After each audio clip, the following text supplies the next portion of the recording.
High, আজকে আমি বেতুয়া শাক বানাবো। দেখুন বেতুয়া শাক নিয়ে নিয়েছি।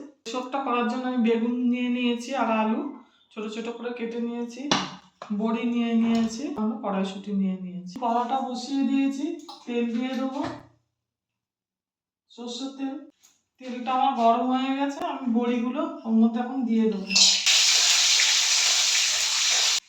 দেখুন বড়িগুলো আমার ভাজা হয়ে গেছে। তেলের মধ্যে আমি এখন কালো জিরে নিয়েছি, কালো জিরে ফোড়ন দিয়ে দেবো। নিয়েছি শুকনো লঙ্কা দিয়ে।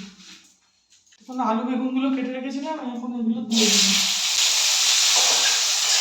কড়াইশুঁটি রেখেছিলাম অল্প, ওটাও দিয়ে দেবো। ভাজা ভাজা হয়ে গেছে আলু আর বেগুনটা। এবার আমি শাকগুলো দিয়ে দেবো।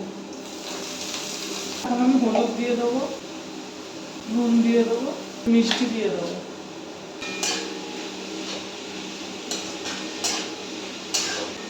বড়িগুলো নিয়েছি, বড়িগুলোও দিয়ে দেবো। জল বেরিয়েছে, আমি একটু ঢাকা দিয়ে দেবো। শাকটা আমার বানানো হয়ে গেছে, এবার এটাকে আমি নামিয়ে দেবো। দেখুন বেতো শাকটা বানানো আমার হয়ে গেছে। এইভাবে বাড়িতে বানিয়ে করে খাবেন, ভালো লাগবে। আর আমার চ্যানেলটা লাইক, সাবস্ক্রাইব আর শেয়ার করে দেবেন।